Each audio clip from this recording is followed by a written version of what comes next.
ojek kemarin protes, kemudian saya nggak mau lagi ikut apa komitmen Pemda itu harus komplit yang setuju ke fase 3 dengan isi ini udah ada poin-poinnya. Buat apa dia minta komitmen? Dia dalam email terakhir dia minta yang lain-lain gitu, teknis misalnya konsultannya di open aja, jangan direct. Jadi nggak muncul dalam email itu bahwa dia masih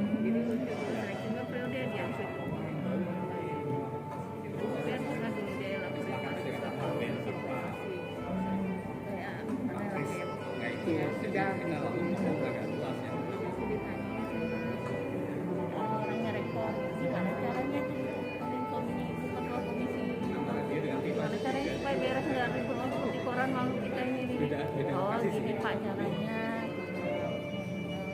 disangkuti aja apa data kan yang diminta itu data kalau data disangkutin aja apa data yang diminta mereka kan masalahnya dari kode etiknya keterbukaan informasi publik itu kan kalau data yang bersifat informasi publik memastifikasi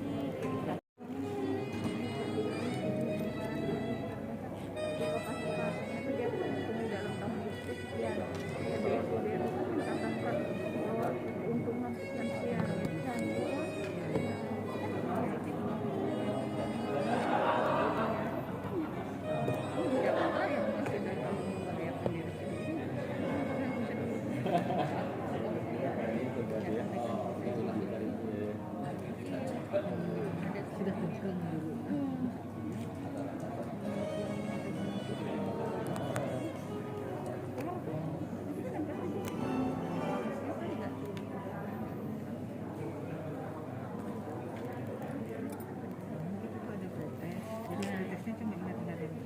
ini sekarang udah tes lagi jadwalnya sampai aku bingung ini acara apa sampai banyak sekali tesnya.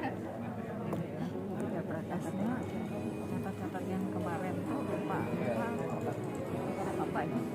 Yang penting pokoknya mirip-mirip tuh kan sebelum dan sudah yang penting post testnya lah. post testnya harus bagus jangan melalui jelek siap nambahnya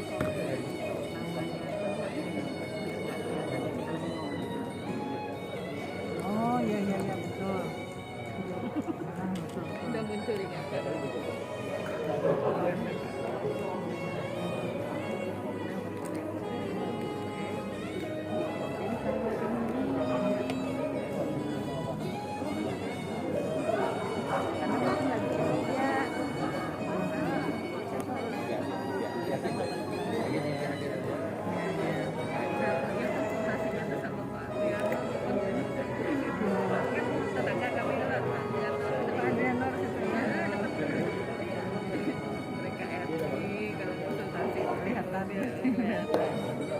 Tahu KRD itu kan merah banget ya kalau ada mobil. Pasti kasih tuh merah mana mukanya kulihat aja ya melihat aja dari jendela nomor sampai rumah mana tapi buat anu kada melihat lagi kamunya di dalam rumah jendelanya ya kalau di luar terang Iya. Kita dalam kan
catur.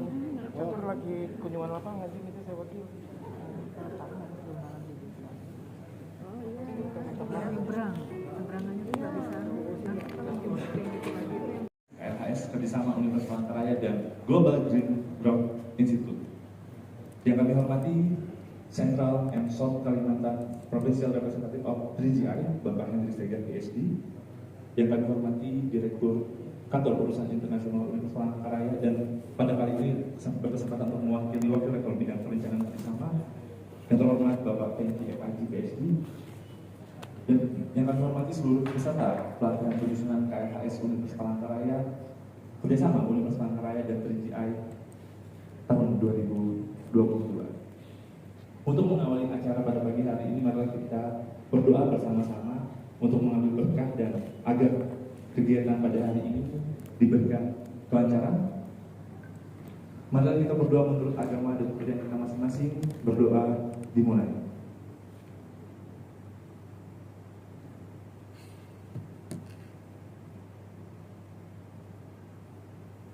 Berdoa selesai. Mari kita melangkah ke acara selanjutnya.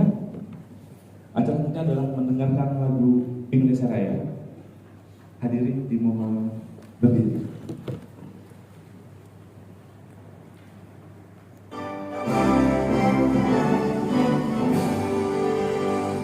Indonesia tanah airku, tanah tumpah darahku.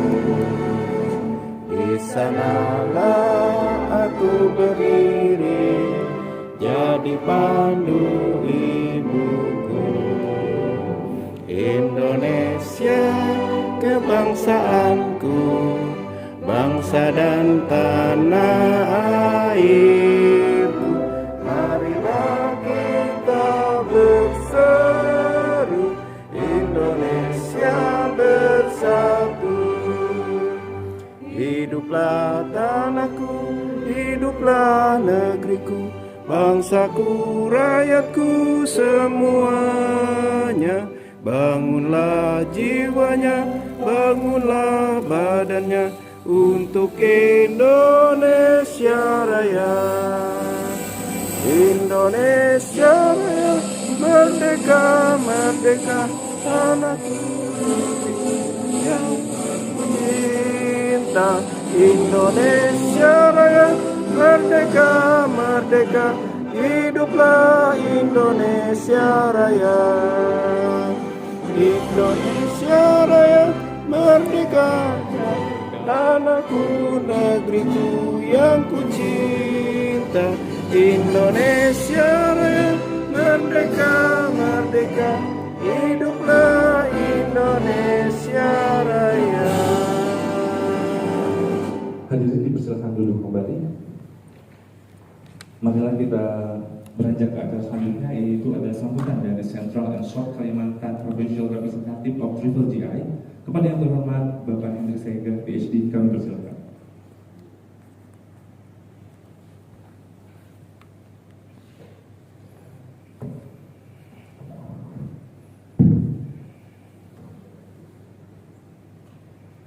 Yang terhormat Bapak Rektor Universitas Palangkaraya, dalam hal ini Wakil Rektor Bidang Perencanaan dan Kerjasama yang diwakili oleh Direktur International Office Kantor Urusan Internasional Universitas Palangkaraya, Bapak Dr. Pengki FAG, Ibu Bapak narasumber dan fasilitator pelatihan penyusunan KLHS baik dari KLHK, IPB, Universitas Pulau Warman, KLHS Squad Center, Universitas Palangkaraya, dan GGGI. Ibu Bapak peserta pelatihan penyusunan KLHS dari berbagai instansi pemerintah. Sini saya lihat ada Bang Iwan Tungel dan perguruan tinggi negeri dan swasta di Palangkaraya, ada dari Universitas Kristen Palangkaraya dan Universitas Muhammadiyah Palangkaraya. Saya lihat rekan-rekan panitia pelaksana pelatihan penyusunan KLHS di UPR. Assalamualaikum warahmatullahi wabarakatuh. Salam, salam sejahtera untuk kita semua. Selamat pagi. Marilah kita bersama memanjatkan puji dan syukur pada Tuhan Yang Maha Kuasa karena atas perkenannya hingga saat ini kita masih diberikan hikmat dan kekuatan untuk dapat bertemu, berkumpul untuk mengikuti kegiatan yang penting ini, yaitu pelatihan penyusunan kajian lingkungan hidup strategis KLHS dengan penguatan materi muatan emisi penurunan gas rumah kaca, emisi gas rumah kaca yang akan kita laksanakan mulai pada hari ini.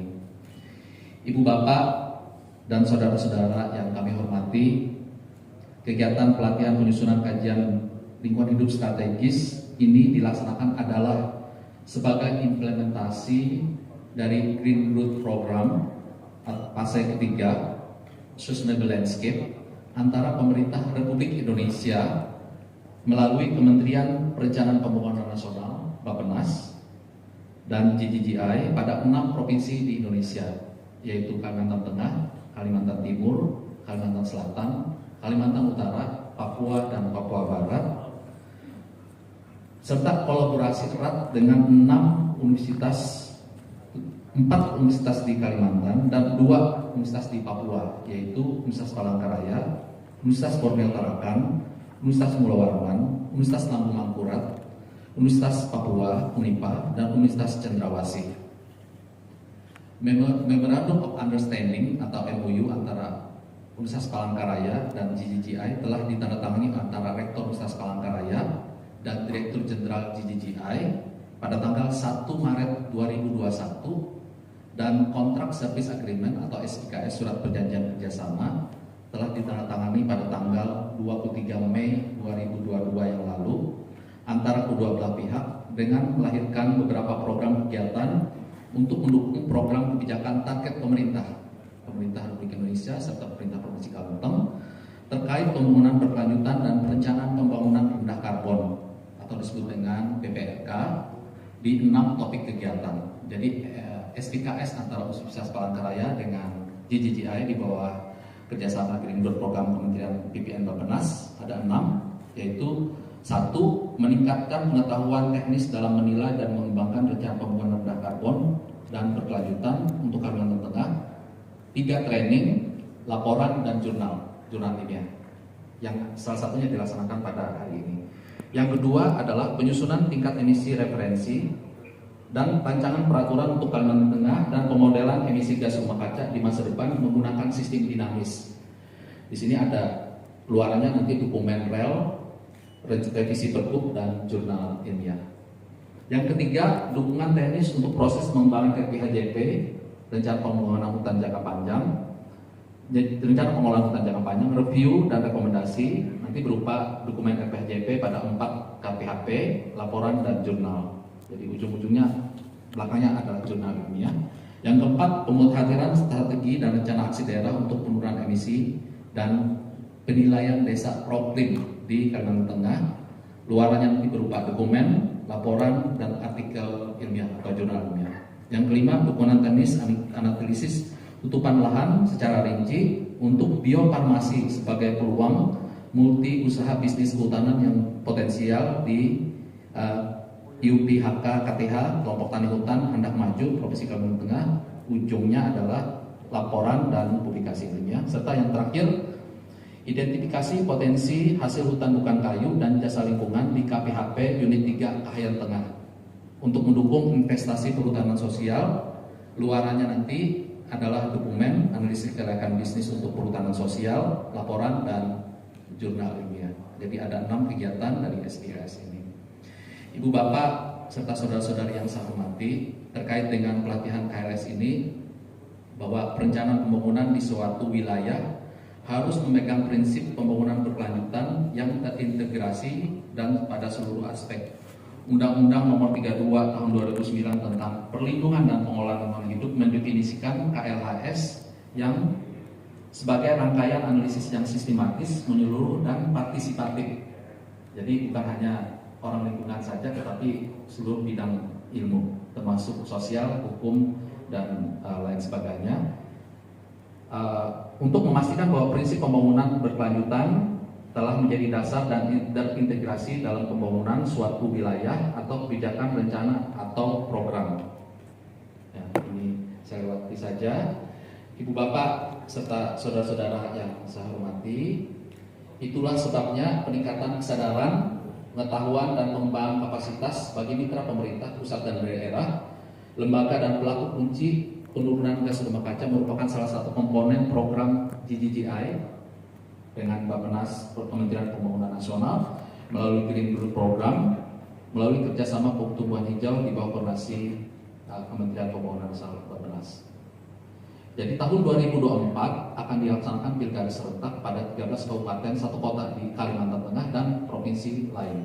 Sehingga nanti akan dilakukan KLHS untuk RPJMD. Jadi maksud dan tujuan pelatihan ini adalah untuk menyiapkan tenaga ahli bagi pemerintah kabupaten kota di Kalimantan Tengah serta pemerintah provinsi Kalimantan Tengah untuk nanti bisa ikut terlibat dalam penyusunan dokumen KLHS, rencana pembangunan jangka menengah daerah. Mulai tahun depan, tahun 2023, itu adalah rancangan teknokrat untuk RPJMD. Pelatihan yang dilaksanakan hari ini sampai 3 hari ke depan, kami nilai sangat strategis, di mana kita bersama duduk dan berdiskusi dalam menyamakan persepsi pengelolaan dan pemanfaatan serta pelestarian sumber daya alam, menerapkan prinsip-prinsip 3 pilar pembangunan, yaitu ekonomi, sosial, dan lingkungan secara proporsional dan seimbang. Sehingga pelatihan penyusunan kajian lingkungan hidup strategis dengan penguatan-penguatan penurunan emisi diharapkan benar-benar bisa dimanfaatkan oleh seluruh peserta selama 4 hari ini secara menyeluruh dalam membangun pemahaman bersama atau common understanding, bagaimana mendiskusikan memecahkan permasalahan lingkungan hidup yang sangat penting bagi Indonesia secara umum, khususnya di Kalimantan Tengah, di mana sudah menjadi tanggung jawab kita bersama untuk bisa mengolah, melestarikan, memanfaatkan, menjaga, dan mengamankan sumber daya tersebut secara bijaksana. Oleh karena itu kami harapkan peserta pelatihan offline betul-betul dapat full aktif selama 4 hari ke depan, sedangkan yang peserta online itu dianggap sebagai observer saja tanpa sertifikat. Ucapan terima kasih kami ucapkan untuk kerjasama yang baik kepada pimpinan Universitas Palangkaraya, teman-teman panitia pelaksana, kantor urusan internasional, SDG Center, semua narasumber fasilitator serta seluruh peserta pelatihan yang kami banggakan. Dan pada saatnya nanti kami mohon dengan hormat Bapak Rektor Universitas Palangkaraya dalam hal ini diwakili oleh Direktur International Office dapat membuka kegiatan ini secara resmi. Demikianlah wal taufiq wal hidayah. Wassalamualaikum warahmatullahi wabarakatuh. Salam Adil Katalino Bacarumin Kasorga Basengat Kajubata. Harus. Sekian dan terima kasih. Baik, terima kasih kepada Bapak Hendri Segan, PhD Central and South Kalimantan Professional Representative of GGGI. Selanjutnya kita akan mendengarkan sambutan dari Direktur Universitas Palangkaraya sekaligus membuka acara pada pagi hari ini yang kali ini akan diwakilkan kepada Direktur Kantor Urusan Internasional Universitas Palangkaraya, kepada yang terhormat Bapak Franky FKG PhD. Kami persilakan.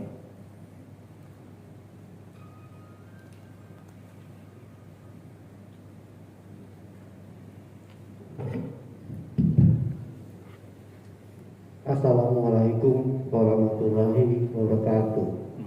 Shalom, Om Swastiastu, Namo Buddhaya, salam kebajikan. Salam sahujud kareteng melimpang, Adil Katalino, Bacurumen Kasurga, Basengat Kajubata. Harus. Saya mohon maaf Bapak Ibu, sebenarnya saya gugup. Tapi karena diminta, saya mewakili pimpinan Universitas Palangkaraya. Saya akan membacakan arahan pimpinan Palangkaraya. Selamat pagi, yang saya hormati Bapak Dr. Hendrik Segar dan tim GGGI yang hadir pada pagi hari ini, baik secara offline maupun online pagi hari ini. Yang saya hormati Bapak Ibu pelaksana kegiatan pelatihan penyusunan KLHS Universitas Palangkaraya yang hadir juga pada saat hari ini. Kemudian yang saya hormati Bapak Ibu pelatihan penyusunan KLHS baik yang hadir secara offline maupun online.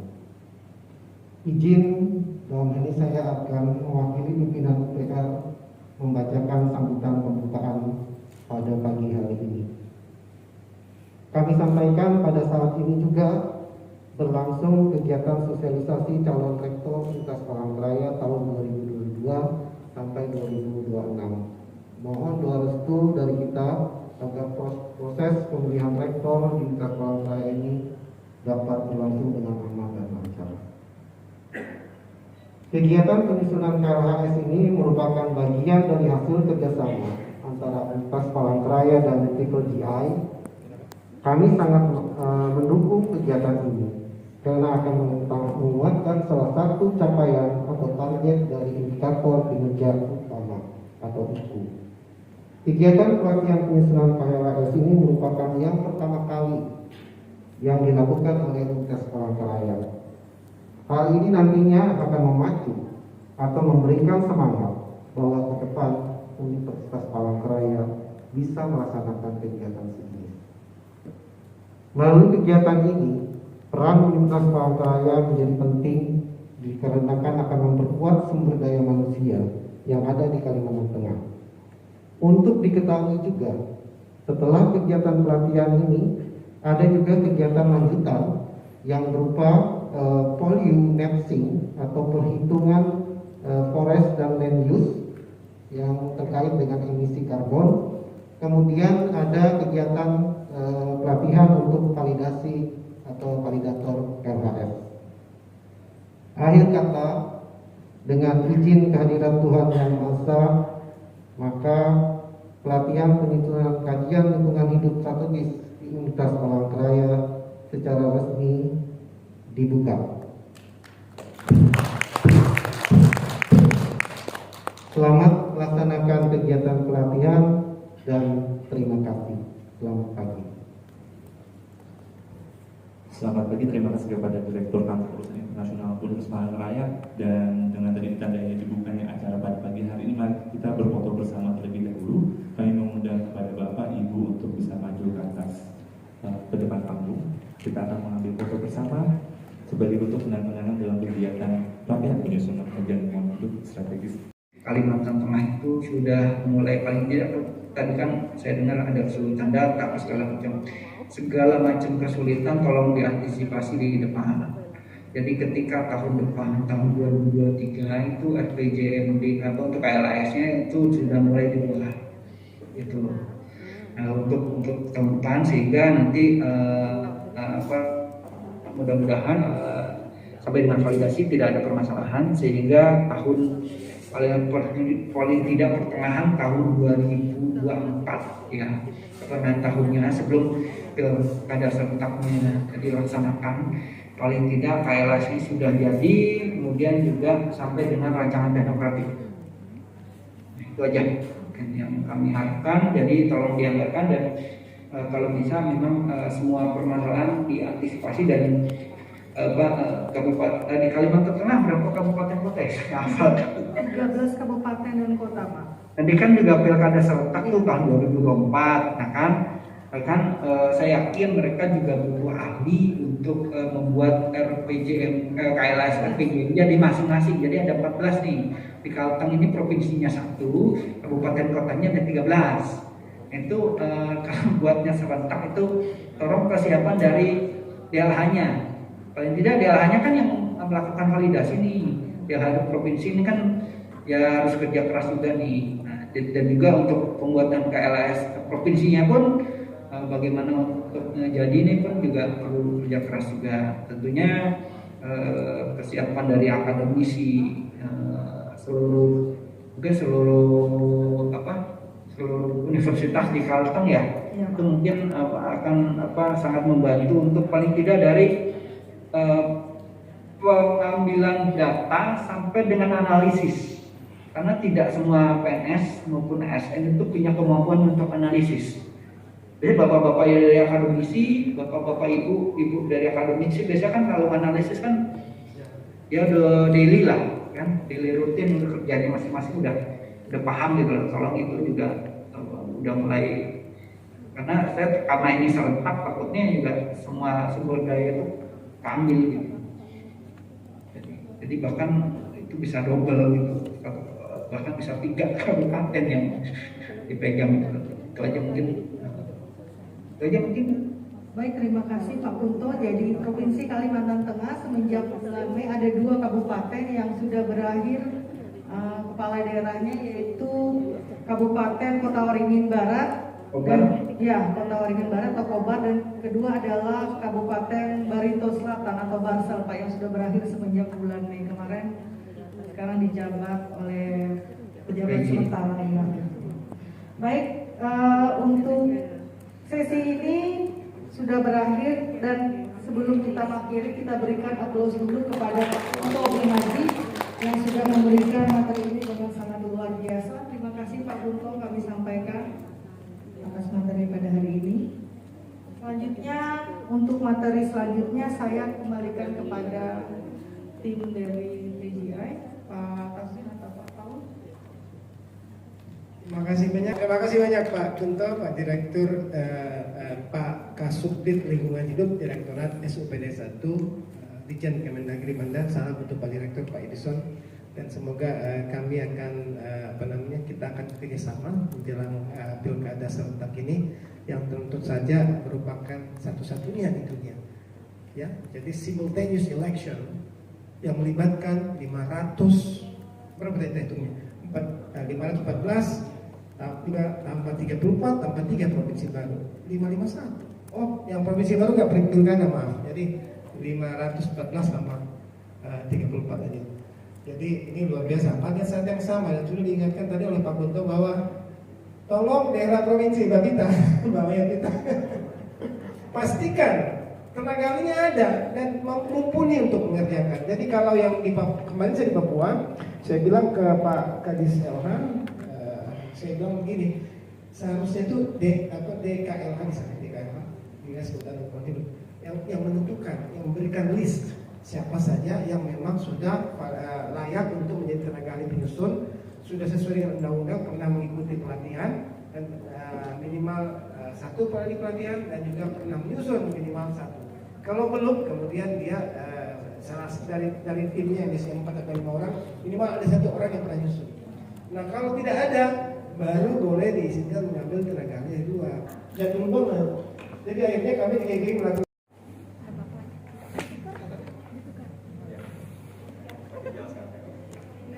Dari gambar ini, beliau adalah seorang pionir yang mengajak orang untuk maju.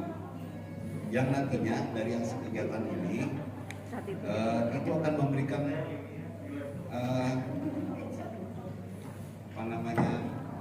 keadaan lingkungan yang lebih baik dengan adanya pohon-pohon yang tetap asli ya. Kemudian ada jalan, kemudian ada rumah tua di sana. Itu adalah gambaran bahwa Pak Untung adalah seorang yang mempunyai visi ke depan terhadap lingkungan hidup, dan selain itu pelatihan ini harapannya itu lingkungan tetap asli dan baik gitu ya. Terima kasih. Siapa nama Bapak ini? Pak Untung Darupo. Oke. Bapak, Bu, namanya Pak siapa? Jadi perkenalkan. Oke, sudah kenal ya. Terima kasih, kita beri applause. Jangan dulu. Silakan Pak Untung memperkenalkan rekannya. Nanti dijaga setelah ini ya. Baik, terima kasih atas kesempatan. Jadi kami kembali nomor 1 kompak gitu ya. Gambar kami mirip, ya. Hampir mirip lah ya. Kita belajar soal simbol-simbol. Jadi pada prinsipnya sama tadi ya, dari pergerakan, mulai dari berangkat ke rumah, ke dunia pendidikan, dan untuk penyampaian kegiatan-kegiatan yang berkaitan dengan keadaan lingkungan. Jadi boleh Bapak Ibu lihat gambar kita sama ya, hampir sama begitu ya, simbol-simbol. Saya kira itu Pak, namanya Pak Iwan. Oke. Saya baca putranya. Saya mungkin bahasa putra, paling kecil ya Pak. Dengan Pak Saban tadi? Pak Iwan. Yang diperkenalkan. Oke, terima kasih. Ya, silakan ditempel. Jadi Pak Iwan dari pojok kiri. Ya, lanjut nomor. Ini gambarnya Pak Yuli ya. Pak Yuli ini kerjanya Pak Yuli di Kalimantan itu sering terbakar. Dia mengabdi bagaimana Kalimantan itu tidak terbakar lagi, kira-kira gitu. Jadi cita-citanya ingin membuat Kalimantan bebas asap. Terima kasih. Oke, tepuk tangan Pak Yuli ya. luar biasa cita-citanya. Lanjut, tukaran ya, silakan. Terima kasih Pak. Ini rekan saya Pak Alfian. Saya pikir tadi terlalu hiperbol ya memperkenalkan saya. terlalu kecil Pak, kalau saya bisa. Tapi memang KLHS ini berharap bisa mengatasi permasalahan lingkungan hidup antara lain. Saya memperkenalkan Pak Alfian. Beliau dosen di jurusan di Fakultas Pertanian jurusan Kehutanan UPR. Dan kami sama-sama orang Kudaman, sehingga memang sama seperti tadi nomor 1 juga mirip. Mudah-mudahan itu meskipun punya saya lebih sederhana ya. Nah, beliau cita-citanya memang dekat dengan alam, dekat dengan hutan, dan karena beliau seorang dosen, maka beliau juga ingin memperkenalkan, mengajarkan apa yang beliau ketahui tentang alam, tentang hutan, tentang lingkungan pada anak-anaknya, pada anak-anak khususnya anak-anak didiknya. Dengan harapan juga semoga supaya alam atau hutan di Kalimantan bisa dikelola secara lestari. Mungkin ini secara singkat Pak. Ya, oke, terima kasih. Beri tepuk tangan buat teman-teman kita. Silakan langsung ditempelkan. Saya akan memperkenalkan rekan saya, Pak Swalon Sinaga. Beliau staf pengajar di jurusan Agrotek. Di Prodi Agrotek jurusan budidaya pertanian. Saya akan mencoba menjelaskan hasil visualisasi beliau. Yang pertama, beliau ternyata senang otomotif. Gambarnya mungkin cita-cita dari kecil dulu adalah di bidang teknik otomotif, kurang lebih mesin. Nah, kemudian setelah menjalani kehidupan, ternyata beliau mempunyai cita-cita yang lebih luas lagi, yaitu untuk pengembangan pertanian secara luas sebetulnya. Jadi sini ada gambar, kalau kita lagi kecil itu menggambar lingkungan, kan ada 2 gunung, di tengahnya ada sungai, jadi alam. Kemudian di sini kayaknya ada kandang ternak, kemudian ada mungkin ini persawahan. Wujud akhirnya adalah sepertinya ini industri. Jadi hasil dari alam nanti lingkungan, kemudian sampai dibawa menjadi ada sesuatu yang bernilai tambah di industri. Jadi mungkin itu yang bisa coba saya visualisasi, saya gambarkan dari visualisasi Pak Swalon ini. Terima kasih. Ya, terima kasih. Silakan Pak. Baik Pak Paulus. Rekan saya ini Pak Eka Nordopik dari agribisnis. Beliau bosnya di agribisnis. Nah, ini dari gambar beliau ini cita-citanya sepertinya ingin jadi penerbang, seorang pilot ya. Sekarang jadi akademisi. Kemudian setelah ikut pelatihan ini, beliau berkeinginan bisa membuat semacam kajian yang yang strategis sebagai sumbangsinya untuk pembangunan berkelanjutan. Kira-kira begitu ya Pak Eka. Terima kasih. Terima kasih. Kita beri aplaus. Luar biasa ini. Masih bisa Pak jadi pilot ya. Mumpung sekarang masih banyak kayak kebutuhan ya. Masa kecil. Ya. Ya, nomor bawah 14 ya. Udah sehati di depan ini. Terima kasih kesempatan yang diberikan Pak Paulus. Perkenalkan teman kita ini namanya Pak Agus. Mempunyai cita-cita untuk hidup di desa dengan seperti gambar anak-anak itu, ada pegunungan, ada pohon, banyak sawah dan rumah yang berudara sejuk. Kemudian melihat matahari terbit dan segala sesuatu yang masih asri dan bersih. Kemudian untuk cita-cita Pak Agus ini bekerja di Sintrop, ingin membuat kebun alpokat untuk nanti dapat menjadi lapangan pekerjaan bagi orang lain. Harapannya. Iya. Baik, terima kasih. Perkenalkan teman saya di sebelah ini namanya Ibu Wahyu. Beliau bercita-cita. Dia itu dulu memiliki cita-cita ingin menjadi seorang penyiar. Dari suaranya bisa kedengaran. Nah, jadi dulu pernah jadi juga menjadi seorang penyiar juga, penyiar radio TV. Radio.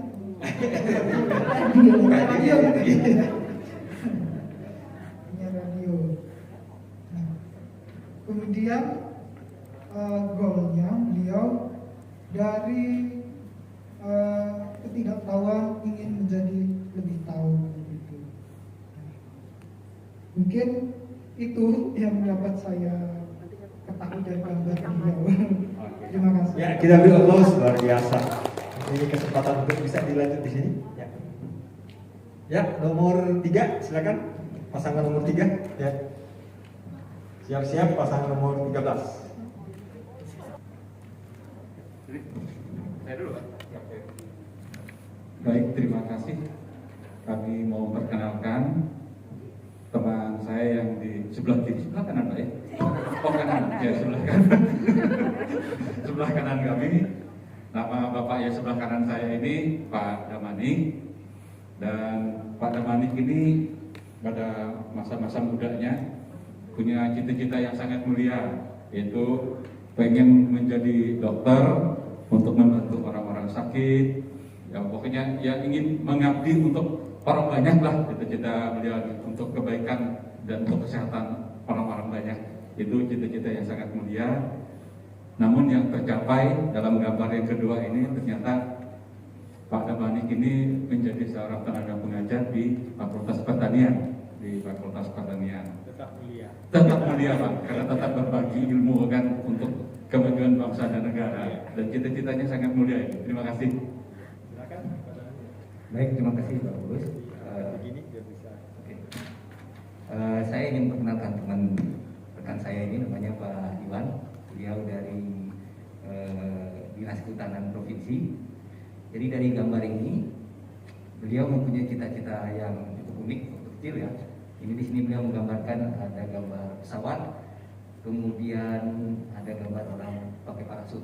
Jadi beliau waktu kecil pengennya jadi penerjun. Ya. Nah, sementara capaian beliau, kata beliau masih tinggi juga. Beliau cuma bisa naik ke puncak yang tinggi, melihat dari atas. Kemudian goal beliau dari kegiatan ini, beliau tidak muluk-muluk, Pak. Beliau cuma bisa apa katanya, paling tidak saya masih bisa baca buku KLHS. Ya, mungkin cukup, Pak. Ya, kita beri applause. Ya, silakan dilanjutkan. Bisa satu di sana, kemudian lanjut di bawah. Ya, nomor 13 dengan 13. Ya. Ya, di kanan saja. Ya. Oke. Terima kasih. Terima kasih. Ya, silakan langsung terima kasih. Diputar gambarnya ya bisa. Ya. Ini saya akan memperkenalkan teman saya yang namanya Gita. Jadi cita-citanya dulu kita pengen menjadi seorang manajer ya, manajer dan apa ya, dengan kemampuan manajerial yang bisa diandalkan gitu. Tapi sekarang tidak, staf kantor. Oh iya, oke. Sorry tadi gambarnya masih belum selesai jadi agak bingung saya. Jadi dulu pengen jadi manajer gitu cita-citanya. Dan tujuan inginnya pada pelatihan KLHS ini adanya masih ada lingkungan hidup yang lestari kayak gitu ya. Matahari masih bersinar terang dengan apa ya, tanpa polusi kayak gitu ya di lingkungan sekitar, dan juga ada perkebunan sawah yang masih alami kayak gitu, jadi tidak tergusur oleh masalah-masalah yang berhubungan dengan lingkungan. Mungkin seperti itu saja ya. Silakan. Baik, terima kasih. Di sini saya akan memperkenalkan Ibu Fatmasari, dosen dari jurusan Teknik Sipil Fakultas Teknik Universitas Palangkaraya. Beliau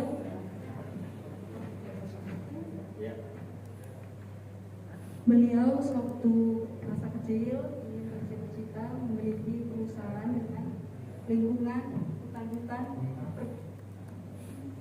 pohon-pohon di sekelilingnya. Ternyata masa sekarang dengan memiliki goals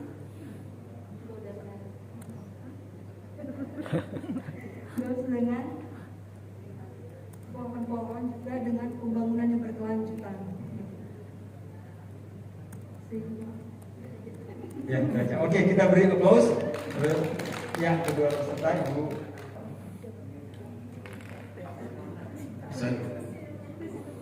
Terima kasih. Perkenalkan, nama teman saya sebelah ini Ibu Prera Melial. Beliau kerja di Agroteknik di Fakultas Pertanian. Sekarang ini bos saya ini sebagai sekretaris program pasar sarjana untuk PSKM. Ada beberapa visual yang digambarkan. Waktu kecil dia ini suka pergi pawasan, berjalan-jalan katanya di daerah gunung dan padian. Hampir tiap tahun mengalami kerusakan. Nah, ini yang menjadi motivasi ibu ini untuk mengembangkan lingkungan. Nah, ada berapa hal yang diharapkan. Kemudian hari ada sebuah rumah, ada sebuah pohon mengelilingi untuk bisa membangun kembali. Itu yang diharapkan ibu. Terima kasih. Oke, terima kasih.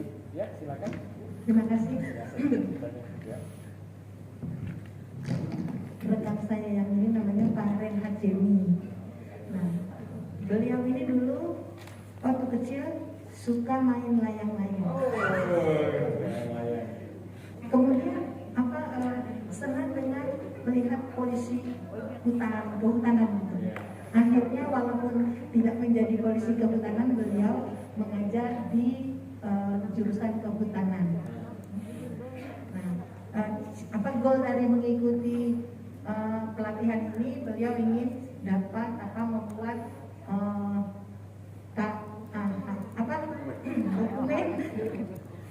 dokumen untuk pembangunan yang berkelanjutan. Ya, silakan ditempel. Terima kasih banyak. Nah, kita bisa melihat ya. Jadi ini Bapak Ibu mau storytelling tentang temannya juga nggak apa-apa. Kayak Ibu tadi asik ya dengarnya.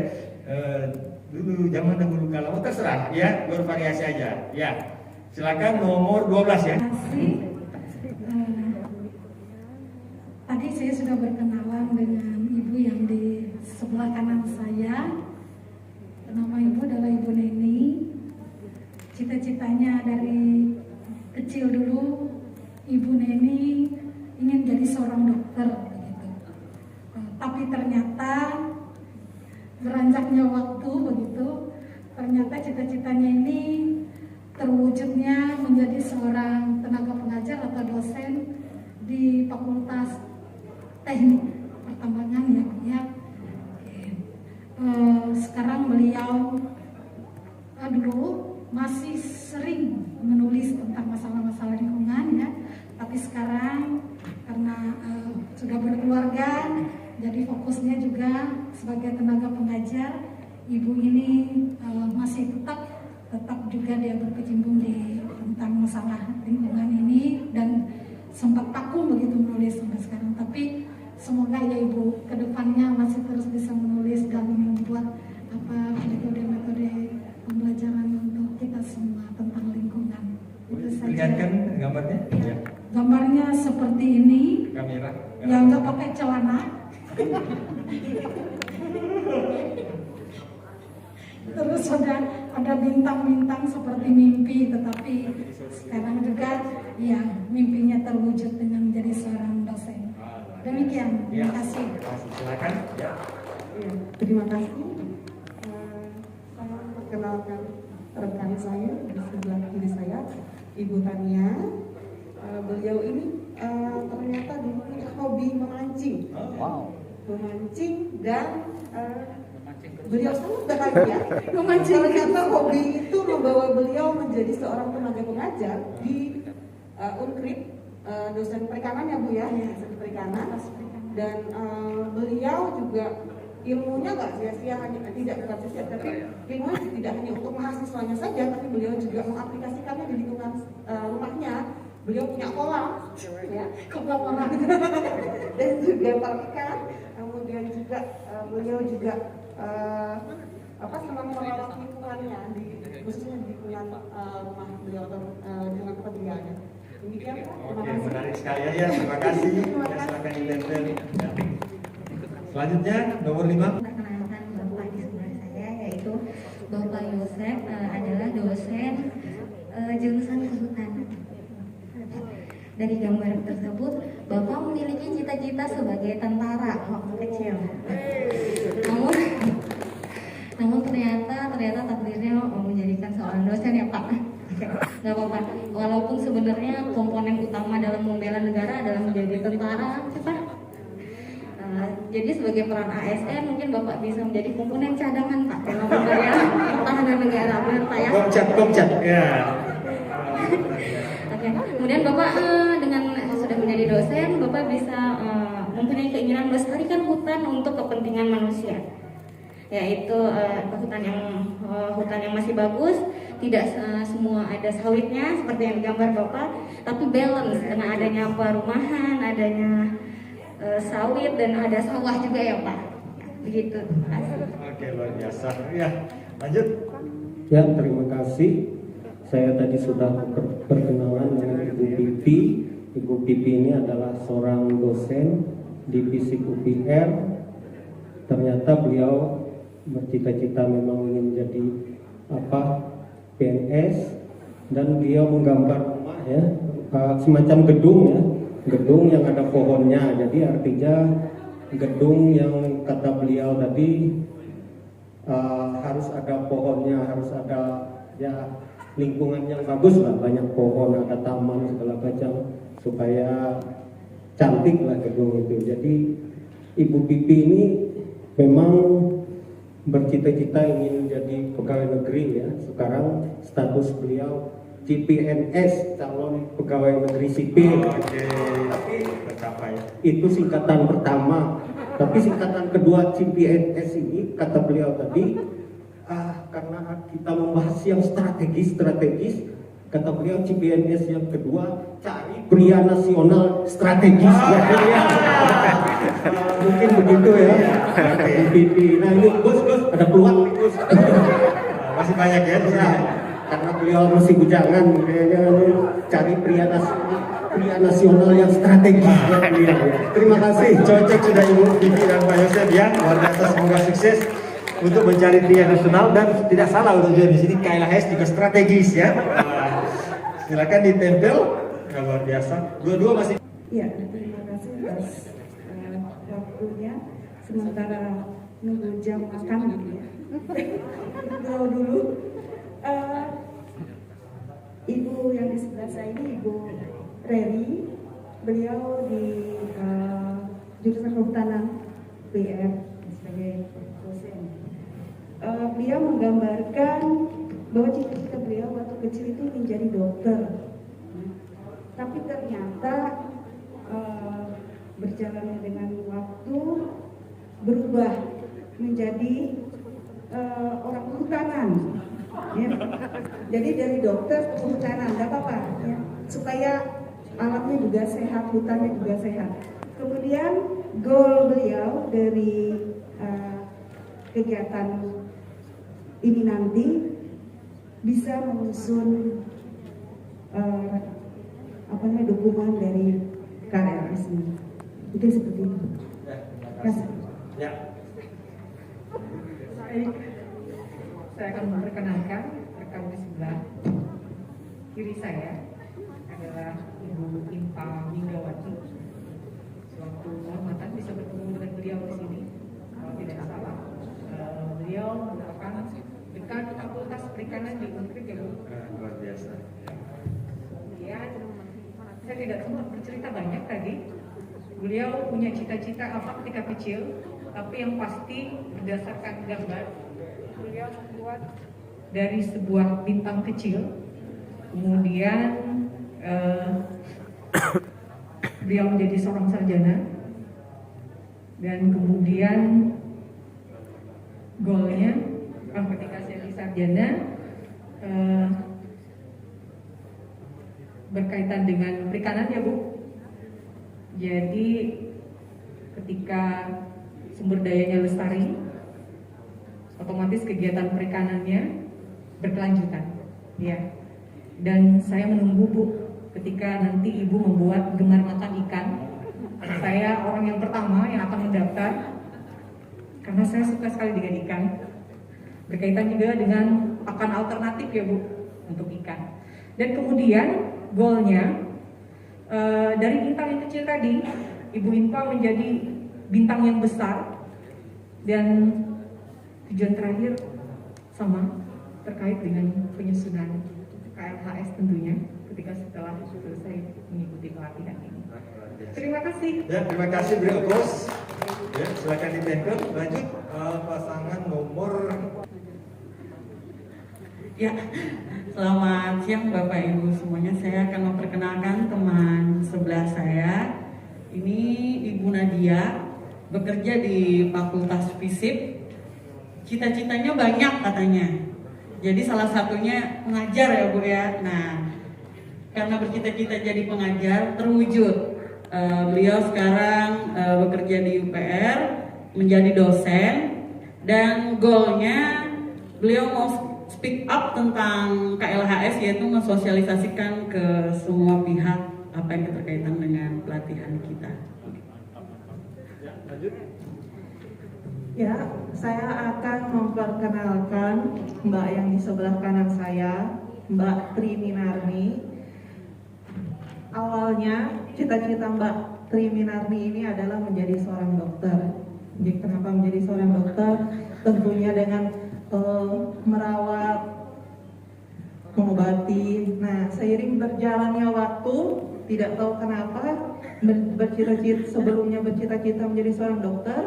Akhirnya Mbak Tri Minarni menjadi seorang PNS di DLH, Dinas Lingkungan Hidup. Sangat bertolak belakang ya Mbak ya. Awalnya ya.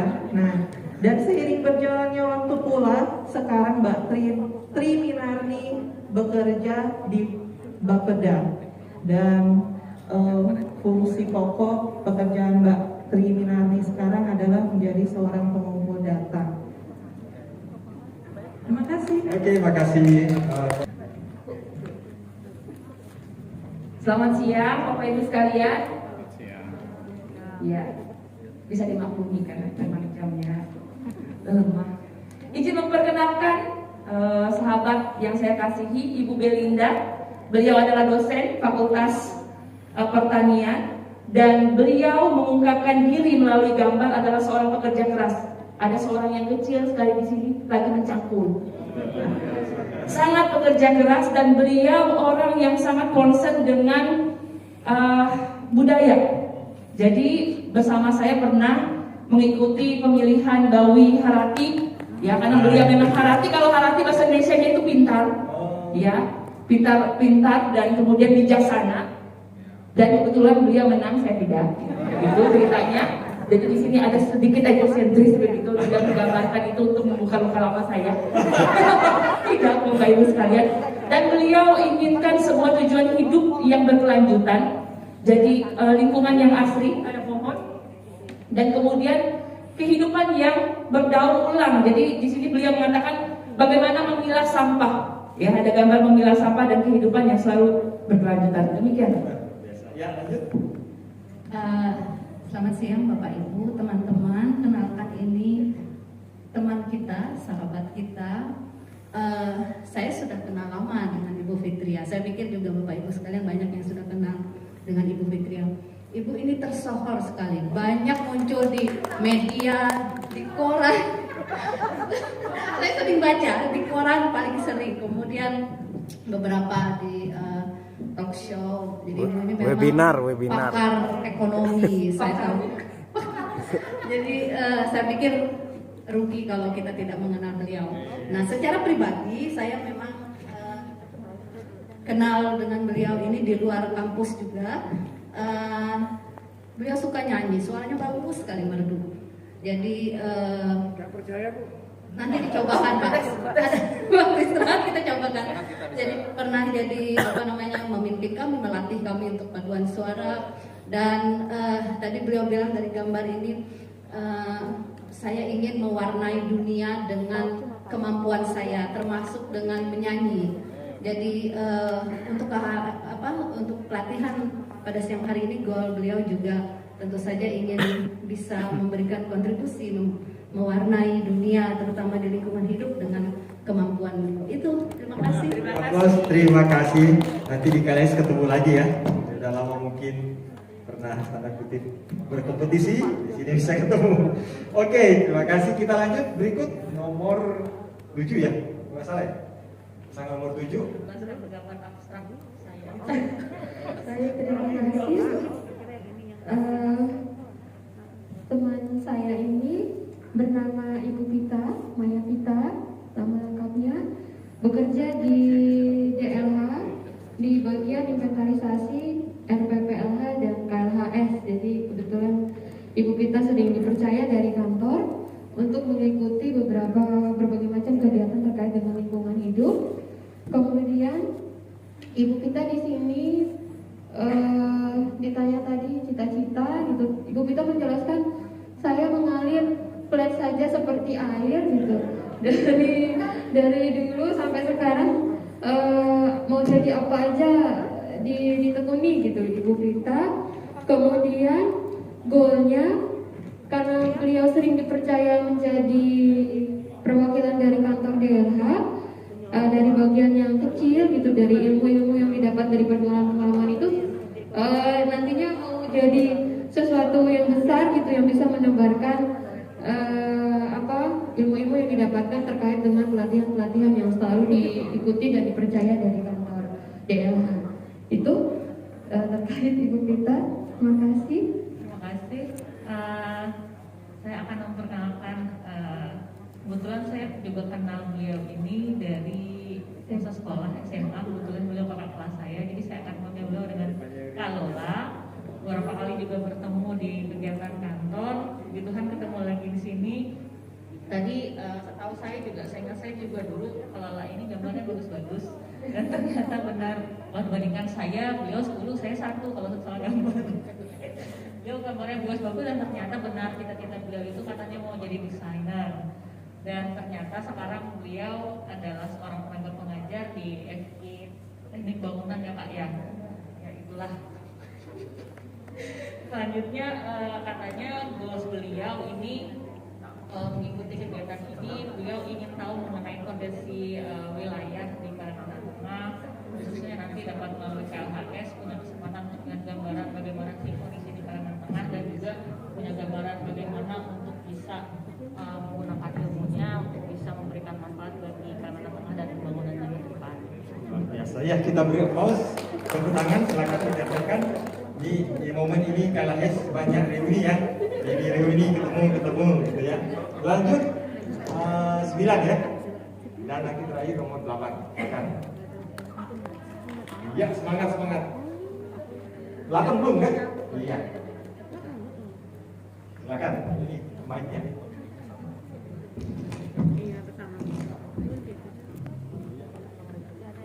Baik, terima kasih. Ada diskurs.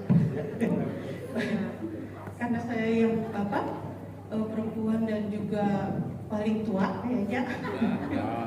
Tua ya Pak. Baik, selamat siang Bapak Ibu. Saya akan memperkenalkan teman di sebelah saya dan adik saya, begitu ya. Namanya adalah Pak Beni Iskandar, berasal dari Universitas Muhammadiyah Palangkaraya. Beri tepuk tangan Bapak Ibu. Muda, dosen muda ya, dosen muda dari Universitas Muhammadiyah Palangkaraya.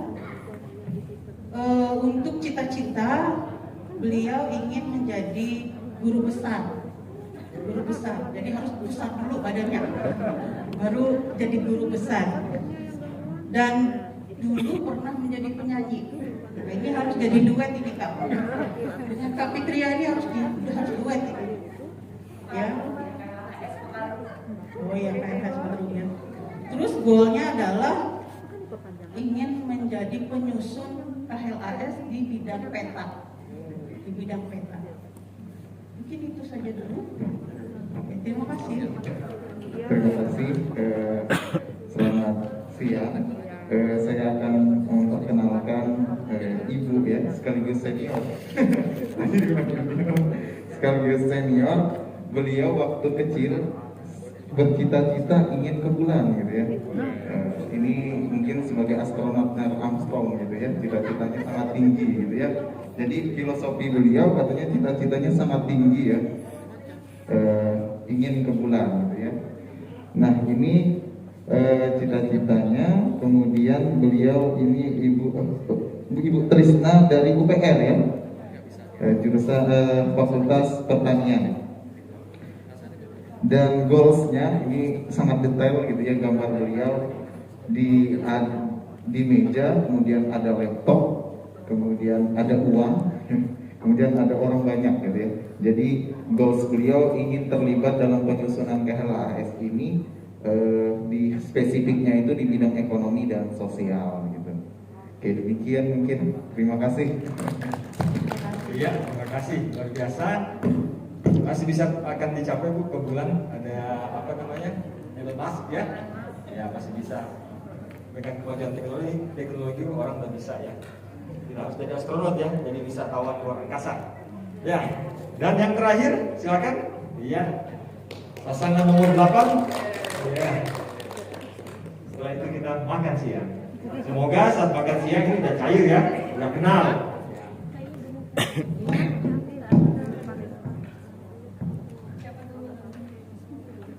Baik, Assalamualaikum warahmatullahi wabarakatuh. Saya perkenalkan Bapak di samping saya, namanya Pak Petri. Sebenarnya nggak pantas jadi Bapak ini, Mas Dian udah banyak kayak. Iya, udah tua ya. Paling 30-an. Oh, ada anak 2. Pak Petris, beliau dulu itu punya cita-cita karena sering nonton TVRI, katanya jadi punya cita-cita mau jadi tentara gitu. Angkatan Laut, cita-citanya sangat tinggi. Tapi sekarang justru jadinya adalah seorang tenaga pengajar di teknik bangunan Pak ya gitu. Terus harapannya ke depan adalah karena terkait dengan KLHS, kebetulan UPR itu punya rencana ke depan untuk membangun pusat pengembangan infrastruktur data spasial yang sebelumnya misalnya dalam penyusunan tata ruang, kemudian penyusunan KLHS tata ruang, RDTR dan lain-lain itu harus menunggu data dari BIG ya untuk penjadwalan, lalu kemudian penggunaan peta dasar dan lain sebagainya. Sekarang kalau misalnya karena BIG itu mengakomodir seluruh Indonesia, jadinya pasti penyusunan tata ruangnya jadwalnya jadi mundur gitu. Kalau di tingkat provinsi sudah ada yang memfasilitasi dan dibantu oleh teman-teman UPR, harapannya ke depan menjadi lebih lancar, lebih mudah untuk penyusunan tata ruang baik di tingkat kabupaten maupun di tingkat provinsi. Demikian harapan dari Pak Petri. Silakan Pak. Terima kasih. Gambarnya di ini biar bisa. Gambarnya bisa dilihat ya, Angkatan Laut ya. Oke. Terima kasih. Selamat siang Bapak Ibu.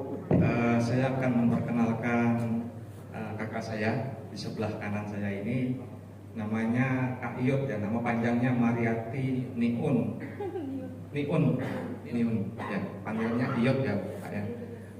Beliau ini dari UMP ya, Prodi Kehutanan. Gambarnya detail Bu, gambarnya sosok wanita memakai topi, terus pakai apa? Saya tanya polisi, bukan paskibraka katanya. Jadi beliau ini cita-citanya mau jadi paskibraka tingkat nasional, tetapi katanya tinggi badannya nggak nyampe Bu ya. Ini gambarnya, terus goalnya, oh ini asik nih gambarnya nih, gambar manusia berpegangan tangan Pak. Saya tanyain apa Bu maknanya Bu? Jejaring Pak. Jadi dengan adanya pertemuan ini, beliau mengharapkan mendapatkan sebuah sertifikat yang dipakai untuk meningkatkan jaringan sekampus Kalteng, setenaga hari Kalteng dan dinas Kalteng. Demikian Bapak Ibu. Ya, kita beri aplaus. Luar biasa ya applause-nya.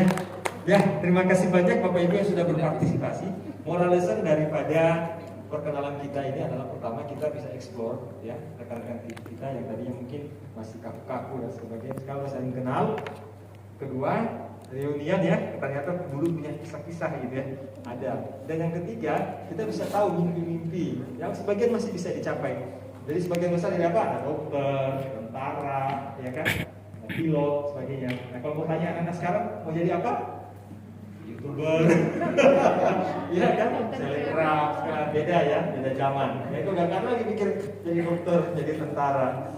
Oke, nah itu dan kita kita harus semangat karena walaupun tadi bilang sudah usia kalau nggak salah World Bank memutuskan 60 tahun pemuda ya kalau nggak salah pemuda sampai 60 tahun. Jadi kalau Bapak Ibu 30, 40 ini berarti masih remaja ya masih kuat. Nah berarti kalau sudah 59 masih pemuda jadi semangatnya harus kuat. Demikian dan kita beri applause buat kita semua. Selamat istirahat, mau sholat dan makan siang. Sudah dipersiapkan 1 jam dari sekarang ya. Jadi kita kumpul lagi jam setengah dua. Ya silakan. Terima kasih banyak. Ya. Akan mendengarkan arahan dan paparan dari Pak Hidayat tentang konsep kemudian bagaimana mendekati KMS dengan melihat dari isu pembangunan berkelanjutan dan seperti apa kita menerjemahkannya dalam pelaksanaannya. Jadi saya perkenalkan dulu Pak Hidayat adalah fungsional perencana di Dinas Pengelolaan Lingkungan Hidup DPL Provinsi Sulawesi Selatan dan juga sekaligus sebagai founder dari KMS Center di Makassar. Jadi KMS Center itu terdiri dari para alumni training KMS dari beberapa kementerian dan mitra pembangunan beberapa tahun lalu sejak 2011-2012 kemudian berkumpul membuat KMS Center sebagai wadah untuk bertemu, kemudian melakukan pelatihan dan kemudian mendampingi pemerintah untuk pelaksanaan KMS. Jadi kami di GGI sering bermitra dengan KMS Center untuk lebih masyarakatkan sebenarnya kayak zaman selanjutnya. Jadi agar apapun update dari pemerintah itu cepat terlaksana karena terutama sejak COVID anggaran kementerian lembaga itu sangat banyak dipotong terutama untuk sosialisasi. Nah pada saat sosialisasi kurang, sementara daerah butuh standar, butuh awareness, butuh update, itu sebaiknya dilakukan oleh teman-teman yang berkecimpung di tempat-tempat atau lembaga yang seperti KMS Center ini karena terutama sekarang sudah banyak aturan sejak 2020 yang baru dan kemudian ada beberapa aturan yang tidak sinkron itu yang mungkin menjadi PR kita bersama untuk membantu pemerintah melakukan sosialisasi dan sinkronisasi. Tadi saya ngobrol dengan Pak Hidayat, kayaknya kita perlu membuat pertemuan nasional Rusia, terutama dengan rencana pemilu kada ini dan bersamaan dengan RPJMD. Jadi ada 2 KLHS nanti antara KLHS RPJMD dan RPJMD. Seperti apa nanti chaoticnya itu kondisi hari itu pada saat anggarannya terbatas, tenaganya terbatas, tapi kemudian deadline-nya tidak boleh dilanggar. Kurang lebih seperti itu. Silakan Bu Lucia sebagai moderator. Baik, terima kasih Pak Tasmin. Kita akan melanjutkan pada sesi ini. Pak Sri Hidayat akan menyampaikan 2 materi.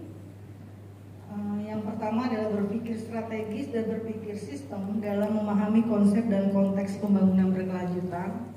Kemudian yang kedua adalah konsep dasar KLHS dan penerapan dalam perencanaan pembangunan. Jadi nanti saya tadi sudah berdiskusi juga dengan Pak Sri Hidayat. Nanti kita untuk 2 materi ini Pak Sri akan menyampaikan, nanti bisa sambil jika ada pertanyaan juga di Bapak-bapak melalui chatbox untuk bersama-sama kita. Karena langsung 2 ini nanti ada sesi tanya jawab di jeda antara kedua materi ini. Jadi untuk yang pertama ini nanti kurang lebih waktunya 1,5 jam. Jadi materinya yang pertama kemudian kita lanjutkan nanti dari yang kedua, jadi bisa.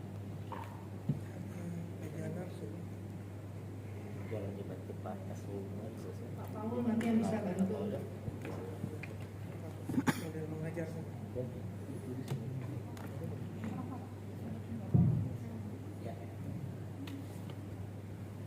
Assalamualaikum warahmatullahi wabarakatuh, dan selamat siang Bapak Ibu. Sebagai perkenalan, nama saya Hidayat. Memang dalam beberapa tahun terakhir sejak 2018 ke atas kita bersama-sama teman-teman yang tergabung dalam alumni pelatihan TOT yang pernah diadakan oleh KLHK bersama waktu itu Danida ya. Kita tergabung dalam rangka menjaga keberlanjutan ya dari proses KLHS ini ketika kita mengawalnya pada proses implementasinya. Terima kasih pada kesempatan ini saya kembali diundang. Saya sudah ke-4 kali ke Palangkaraya ini ya. Alhamdulillah bersyukur bisa berjumpa dengan Bapak Ibu lagi yang keempat kalinya. Mungkin sudah ada yang pernah bertemu dan berinteraksi dengan kami. Tidak bermaksud menggurui Bapak Ibu ya, karena kita semua di sini dari kalangan akademisi yang tentu nanti sangat diharapkan kita punya kemampuan dan keahlian untuk bisa memfasilitasi daerah, dalam hal ini Pemda baik provinsi maupun kabupaten kota dalam rangka menyusun KLHS. Nah, kebijakan, rencana dan program itu Pak. Jadi nggak mungkin lagi misalnya Ciliwung itu penuh dengan pabrik, ditambah dengan pabrik lagi perlu AMDAL yang kadang-kadang hanya sekedar menyesuaikan dengan proyek yang sudah kebijakannya sudah diputuskan gitu. Apakah saat ini ada kemungkinan itu? Karena beberapa negara kemungkinan juga tidak memakai AMDAL juga, yang tentunya proses pembangunannya juga tetap pembangunan yang berkelanjutan. Terima kasih Pak atas kesempatan yang diberikan. Terima kasih. Teman-teman di ruang Zoom bisa chatbox atau raise hand nanti bisa.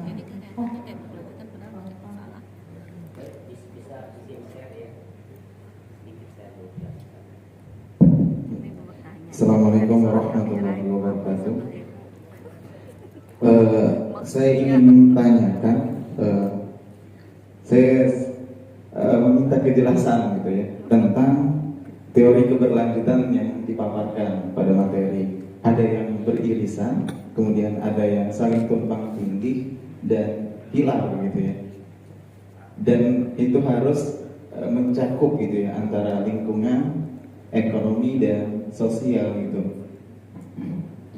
Dulu ekonomi ketika masyarakat sudah sejahtera sehingga mereka akan mengerti gitu bahwa penting untuk melindungi lingkungan gitu.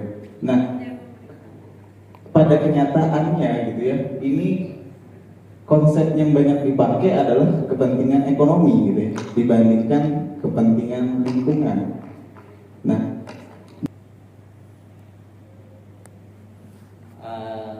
tadi dijelaskan Prof siapa lagi saya lupa? Ya, Prof Cahyadi Asad, Prof Asdar ya. Asdar ya, Prof Asdar. Beliau guru besar di bidang kehutanan di Unpad. Saya bertemu beliau, ya, saya diskusi tentang KLHS, kalau nggak salah tahun 2018. Ya. Beliau memang cukup konsen di KLHS ya.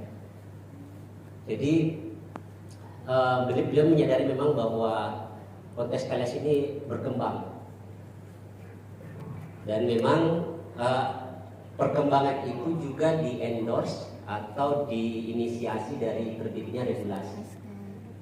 Nah, kalau kita melihat sejarah KLHS ya, ini ada di YouTube saya, diceritakan oleh Pak Rudi Tambunan sejarah ini.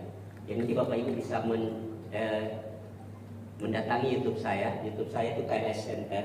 Kita di situ banyak acara-acara diskusi tentang KLHS. Nah, Bapak Ibu kalau ingin mendalami berbagai teori tentang KLHS, praktek di situ ada di YouTube kami ya. Tapi tolong jangan lupa di subscribe ya, kalau sudah datang, di like dan share ya. Supaya kami terus bisa konsen membuat konten ya. Nah, termasuk Pak Tasmin itu berapa kali didengar. Dia termasuk kalau ada yang jalan-jalan ke Makassar nanti mau buat konten sama kita bisa ya. Nah, jadi di situ diceritakan sama Pak Rudi Tambunan ya, begitu pelaku sejarah, termasuk Pak Cai itu kan pelaku sejarah perjalanan KLHS di Indonesia ya. Nah, tahun 96 pemerintah itu sudah menyadari kelemahan AMDAL. Berarti ini sebelum Undang-Undang 32 2009 ya.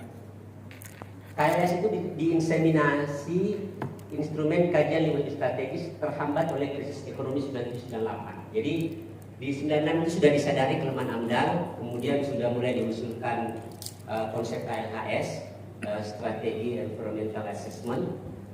Tetapi waktu itu terhambat karena krisis 97-98. Nah, di era otonomi 2002 semakin disadari, Bangda itu menyadari kerusakan dan pencemaran lingkungan yang semakin meningkat.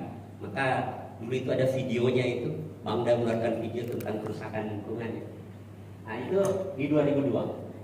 Nah, tahun 2005 berbagai donor itu menggunakan strategi environmental assessment dalam penjelasan skema tanggap darurat dan rehabilitasi bencana tsunami Aceh. Jadi waktu berbagai donor itu mau masuk di Aceh, itu mereka meminta kajian KLHS, strategi environmental risk assessment. Itu yang disebut sentra waktu itu. Jadi ini cikal bakal KLHS di Indonesia. Dulu namanya sentra. Gitu. Nah, KLHK, Bappenas dan Mendagri itu mengembangkan dan menerapkan KLHS pada kebijakan KRT. Nah, karena waktu itu instrumennya masih sangat minim, maka waktu itu hanya quick assessment namanya. Quick assessment pada level kebijakan, rencana, dan program. Nah, 2007 KLH dan Kemendagri melaksanakan berbagai uji coba KLHS di daerah. Jadi KLHS itu di awalnya hanya dilaksanakan sebagai instrumen voluntary. Jadi dicoba-coba saja dulu. Kayaknya kita butuh nih kajian KLHS di level kajian lingkungan di level kebijakan dan rencana dan program. Karena belum ada kajian lingkungan di level KRP. Kita belum mengenal waktu itu kan. Pasca sebelum ada KLHS. Nah, dari hasil pembelajaran itu disadari begitu penting ternyata. Jadi banyak hal-hal baru, nilai-nilai baru dari hasil pembelajaran praktek KLHS ini. Nah, akhirnya di 2019 ketika direvisi Undang-Undang Lingkungan, ya, perlindungan dan lingkungan hidup, maka KLHS itu ditambahkan sebagai instrumen lingkungan. Jadi di Undang-Undang 32 itu ada beberapa instrumen lingkungan ya. Nah, KLHS itu diletakkan di atas dari AMDAL. Kalau tidak salah dia pertama KLHS itu. Makanya dia punya posisi yang lumayan strategis karena dianggap pentingnya. Nah, kemudian terbitlah Permen LH nomor 9 2011 tentang pedoman umum KLHS. Masih bersifat umum. Kalau kita baca pedoman umum itu ya memang masih guidance ya, dia tidak detail. Nah, waktu itu memang kita belum terlalu familiar mengenal konsep-konsep KLHS di kampus juga dan sebagainya. Nah, saya sendiri masuk di proses KLHS itu di 2012 pada saat sebelum terbit 67 2012 pada saat penyusunan KLHS RPJMD. Saya termasuk yang di Bintek Bangda. Waktu itu diajar Pak Rudi, Pak Arko, sama Pak siapa lagi. Nah, jadi beliau yang banyak di YouTube saya itu saya undang untuk berdiskusi. Itu di donor juga di Danida. Beliau yang mengendorse KLHS ini. Jadi lewat kerjasama dengan Bangda, dulu ada SP1, SP2 ya, sampai SP3. Saya terlibat di proyek SP itu. Saya masuk pendampingan beberapa kabupaten lewat proyek itu. mencoba melihat KLHS dari hasil pembelajaran di berbagai tempat ini, proyek SP di Bali waktu itu. Nah, di Bali itu mulailah kemudian dipikirkan dari beberapa pembelajaran KLHS ini beberapa kekurangan dari regulasi yang ada. Pertama, persoalan tahapan. Yang kedua, persoalan pengetahuan kita tentang KLHS. Kemudian yang ketiga, persoalan validasi. Jadi di Bali dulu itu dipikirkan bagaimana caranya ini KLHS jadi dokumennya tapi tidak ada evaluasinya.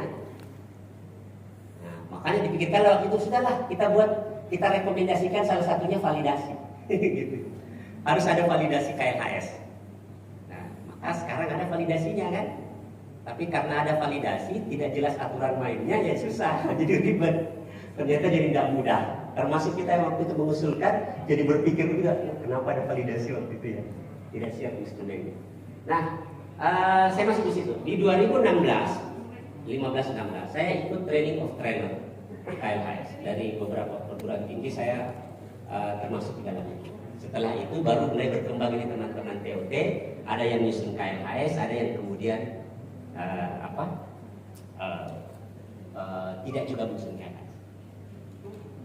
Beberapa minggu lalu saya ketemu Pak Riki. Ya, saya diskusi dengan Pak Riki di Papua. Saya bertanya, Pak Riki gimana sih sejarahnya Pak Riki bisa masuk di KLHS ini? Itu sangat sederhana karena belum ada. Nah, konteksnya di 2015 Pak Riki mengembangkan, kemudian juga dikembangkan oleh Pak Lutfi. 2016 Pak Riki ikut TOT, kemudian terlibatlah beliau dalam proses-proses KLHS sampai sekarang. Begitu juga dengan Pak Lutfi. Nah, itu begitu perjalanan ceritanya. Nah, jadi terbit PP 46 2016. Jadi pasca kami TOT itu terbit PP 46 2016. Nah, itulah mulai KLHS. Cuma memang KLHS di situ agak tanggung karena dua pendekatan diadopsi, strategi dan pendekatan dampak. Sama interpretasi PP 46 itu di antara teman-teman ahli pun ada perbedaan. Karena kan tergantung apa yang kita butuhkan dari KLHS. Bapak Ibu membutuhkan sesuatu dari KLHS, KLHS salah satu toolsnya kan, instrumennya. Ya udah kita pakai untuk kebutuhan kita. Yang menjadi pertanyaan, apakah ketika kita pakai tools itu kita bisa manfaatkan dengan baik untuk menjawab kebutuhan kita? Itu yang penting. Karena jangan sampai kita pakai juga instrumen itu, kita tidak tahu cara menggunakannya. Ya, misalnya Bapak Ibu mau membeli laptop. Ada yang tanya, Pak kalau laptop yang bagus itu apa? Nah, penjual yang bagus, dia akan mengingatkan kebutuhan Bapak apa? Kan begitu kan? Ya Pak untuk ngetik aja. Ya udahlah, tidak usah pakai laptop ROG, tidak usah kan? Ya kan beli ROG cuma ngetik. Nah, tapi tidak Pak, kami untuk gambar. Ada aplikasi yang kami mau gunakan dan cukup besar, AutoCAD, GIS, ya mau olah peta dan sebagainya. Oh kami butuh yang ROG. Nah, jadi tergantung kebutuhan. PR nomor 5 tahun 2022. Nah, kita harus hafal semua itu. Ya, biar nanti ketika menjelaskan Bapak Ibu bisa clear ya. Kemudian tadi apa tadi fokus pertanyaannya? Maaf. Oh konsep berkelanjutan. Yang mana yang kita pakai? Jadi begini Bapak Ibu, teori itu kan mengalami konstruksi. Jadi teori itu berkembang. Di dalam satu konteksnya pada saat itu dia sesuai dengan pada saat teori itu dilahirkan. Tapi dalam perjalanannya bisa jadi tidak. Gitu. Jadi karena berkembang kan, makanya disitulah kemudian ada riset.